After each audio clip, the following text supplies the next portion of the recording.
Saludos a todos, mi nombre es Andy José Coserra, soy estudiante de la carrera de Ingeniería Informática. Voy a tocar el tema de hoy, la sesión didáctica número 3, explorando los componentes internos del computador, correspondiente a la unidad curricular Arquitectura del Computador.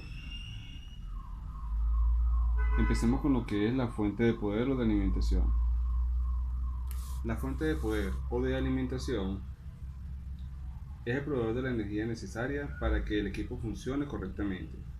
Existen diferentes modelos, claro, todo depende del fabricante. Lo básico que yo le voy a mencionar será lo siguiente.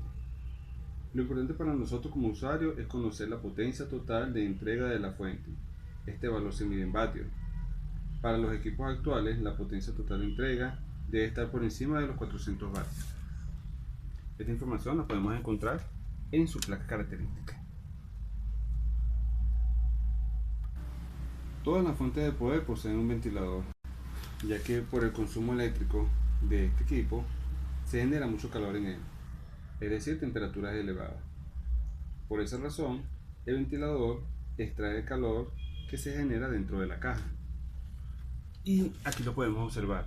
Bueno, por lo menos podemos observar la rejilla donde sabemos que está conectado e instalado el ventilador en lo que es la fuente de poder y la caja de la fuente de poder. Se puede apreciar que en algunos casos los enchufes de la fuente de poder son machos o hembras, la fuente de alimentación de la caja de poder. En la misma se indica qué voltaje de operación de la entrada requiere para funcionar. En este caso estamos hablando de 120 voltios, para ser transformado a un voltaje de salida en corriente continua, como nos indica la placa característica. La placa característica nos indica que el voltaje de salida sería de 3.3 voltios. Aquí tenemos lo que es el enchufe macho y tenemos un interruptor de encendido y apagado del equipo. Este es el interruptor de encendido y apagado del equipo. Y este es el enchufe macho. Y aquí está la indicación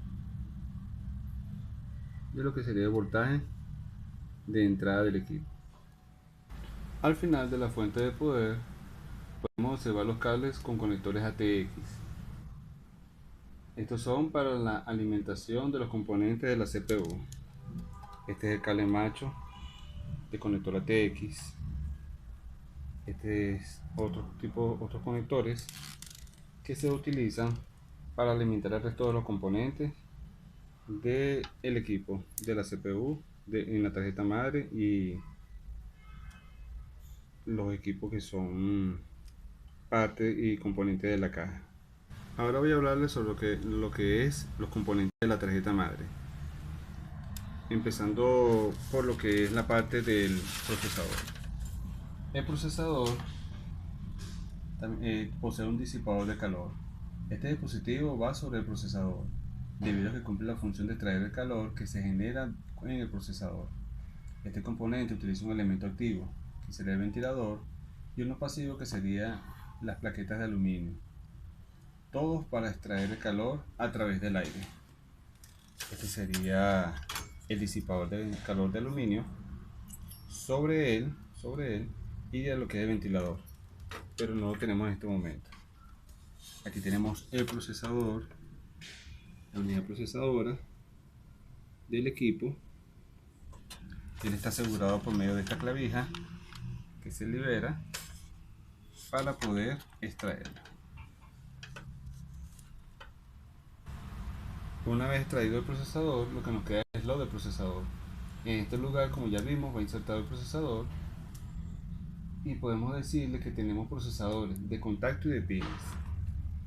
En este caso, este procesador es de pines. Como se puede observar los pines aquí. Ahora voy a hablarles sobre la ranura o el slot de memoria RAM. En ella se coloca la memoria RAM DDR3. Tiene, si se fijan, esta ranura, como voy a mostrar a continuación, tiene estas paticas que se abren, se separan de la ranura, y ellas lo que hacen es permitir liberar la memoria DDR, la memoria RAM. ¿Sí? Si se fijan, aquí posee la memoria RAM una ranura que es la guía que nos indica la posición correcta de ella, de la memoria, dentro del slot o la ranura. Esta tarjeta madre posee dos slots para dos unidades de memoria RAM.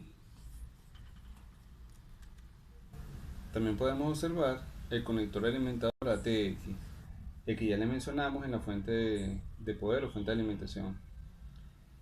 Este conector de alimentación suministra energía a toda la tarjeta madre y al resto de sus componentes que se mencionarán a continuación. Este es el hembra del conector ATX, el hembra. El macho lo tenemos en la fuente de poder. Más abajo, o siguiendo aquí en la tarjeta, podemos mencionarle los conectores SATA. Los conectores SATA es una interfase de transferencia de datos en serie entre la placa base y algunos dispositivos de almacenamiento, como pueden ser el disco duro, entre otros. Estos son los conectores SATA.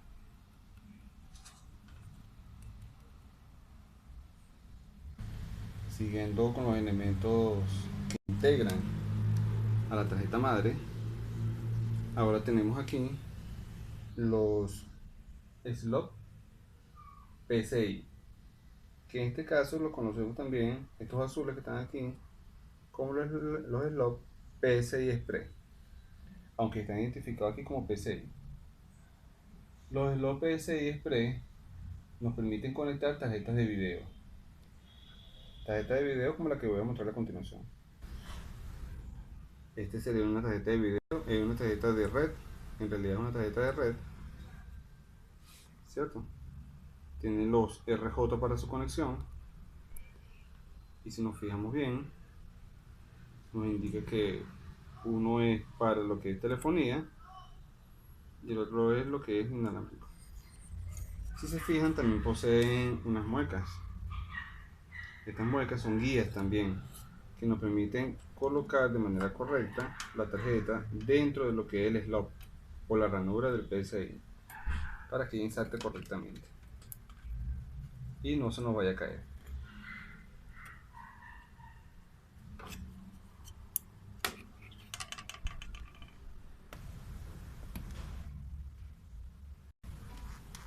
También tenemos lo que es el puerto P4, es el que está encargado de suministrar energía directa al computador. Son dos cables de 12 voltios, normalmente identificados con color negro y amarillo. Para este caso, este sería lo que es el puerto de conexión P4.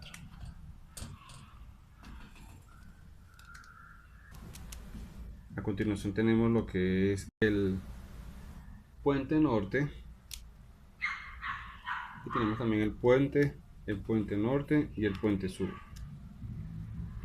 El puente norte es el encargado de interconectar los dispositivos que manejan mayor cantidad de datos, como el microprocesador, en este caso el microprocesador,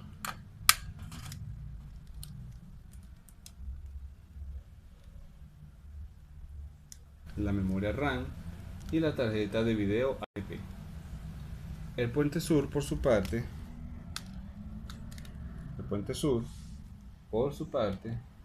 es el encargado de interconectar el resto de los dispositivos. También podemos ver por aquí la pila del CMOS. La pila del CMOS es la fuente de energía del BIOS del computador, que es la responsable de encender la computadora y configurar el flujo de información. También tenemos por este lado el chip BIOS.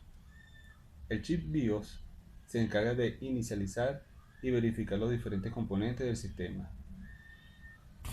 En la parte más abajo podemos observar estos pines de contacto.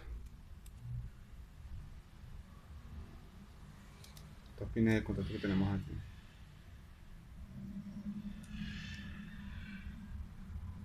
Estos pines de contacto, los negros, son el panel frontal, inicio y reseteo del PC. Pines para paneles frontales de USB, puerto AAFP o HD audio. Y el resto de los componentes son chipset y capacitores electrolíticos.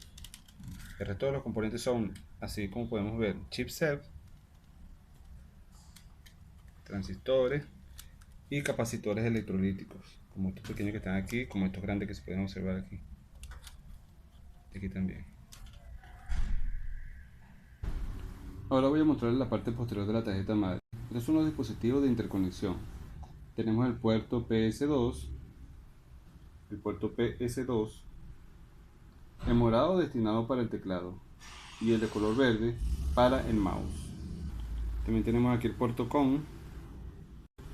Si se pueden fijar, también está identificado en la tarjeta madre como puerto COM. ¿Cierto? El puerto COM es de poco uso, es para escáner. También tenemos lo que es este morado grande, que es el puerto paralelo. Antiguamente servía para conectar impresoras antiguas, impresoras de las viejas. Aquí tenemos el puerto VGA, que suministra el video a nuestra computadora, también es de data vieja. Los puertos USB, que son los que se utilizan en la actualidad para instalar memoria pendrive, cables USB, entre otros. El puerto LAN. El puerto LAN es para la conexión a internet por cable. Y tenemos el panel de audio, que son estos tres conectores Bluetooth. El azul de los paneles de audio es la entrada y salida de audio. El verde nos indica la salida de audio. Y el rosado o rojo, entrada de micrófono. No está entre estos dispositivos de interconexión en esta tarjeta el conector HDMI, que es un punto de conexión importante en la actualidad y de mucho uso. Por este lado ya les he mencionado todos los componentes internos o los que conforman la tarjeta madre. Lo que queda es indicarles que también es importante es lo que conocemos como circuito impreso. Esto no es más que una placa de circuito impreso. Es una superficie constituida por caminos, pistas y buses con material conductor laminados sobre una base no conductora. En ella es donde reposan todos los componentes anteriormente mencionados. Y cabe destacar que sí es un elemento importante dentro de lo que es la constitución de lo que conocemos como la tarjeta madre. A continuación le voy a hablar un poco sobre el disco duro versus la unidad SDD. Un disco duro es un dispositivo de almacenamiento antiguo que emplea platos mecánicos y un cabezal móvil de lectura y escritura para acceder a los datos. En este caso, para este equipo solamente tenemos un disco duro. Los SSD son unidades más nuevas y veloces de almacenamiento de datos. Ellas trabajan con chip de memoria de acceso instantáneo. La diferencia que podemos observar o indicarle de lo que es un disco duro a un SSD es que el disco duro es más lento, en cambio el SSD es más rápido. El disco duro es de una mayor duración y el SSD es de menor duración. El disco duro o el HDD es más económico, en cambio el SSD es más costoso, más caro. El disco duro, el HDD, es mecánico, tiene partes móviles como cabezal, disco, motores para el disco, motores para el brazo del cabezal. En cambio, el SSD no es mecánico, usa solamente memoria flash, una memoria caché, entre otros. El disco duro es un componente muy frágil, muy delicado. En cambio, el SSD es más resistente a los golpes, a los impactos. Y el resto de los demás componentes y elementos del equipo serían los dispositivos de entrada y salida. Los de entrada son los periféricos de entrada, son todos aquellos dispositivos que permiten introducir datos o información a una computadora para que ésta los procese u ordene.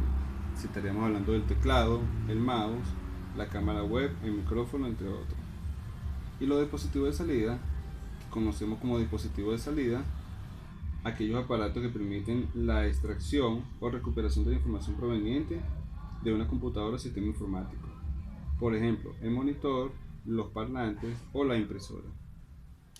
Esta ha sido toda mi intervención por la sesión didáctica número 3, explorando los componentes internos del computador en la unidad curricular Arquitectura de Computador.